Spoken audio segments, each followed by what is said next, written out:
अस्सलामु अलैकुम वरहमतुल्लाहि वबरकातुह। मेरे प्यारे भाइयों और बहनों, रमजान मुबारक का बरकत वाला महीना चल रहा है। यह महीना रहमत, मगफिरत और बरकतों का महीना है। इस मुबारक महीने में मांगी गई दुआ अल्लाह ताला बहुत जल्दी कबूल फरमाते हैं। खास तौर पर इफ्तार के बाद का वक्त दुआ की कबूलियत का बहुत ही कीमती वक्त होता है।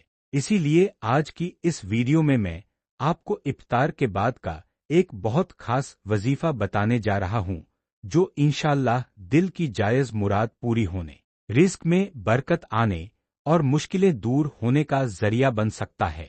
लेकिन वजीफा बताने से पहले आप सबसे एक छोटी सी गुजारिश है कि अगर आप चाहते हैं कि ऐसे ही इस्लामिक वजीफे और दुआएं रोजाना आप तक पहुंचती रहें तो अभी हमारे चैनल को सब्सक्राइब करें और बेल आइकन को भी जरूर दबाएं ताकि हर नई वीडियो सबसे पहले आप तक पहुंच सके। अब आते हैं आज के वजीफे की तरफ।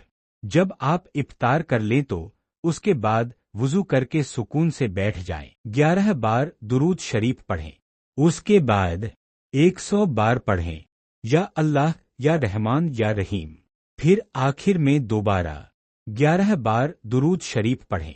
उसके बाद अल्लाह ताला से अपने दिल की जायज हाजत और मुश्किल के हल के लिए दुआ करें।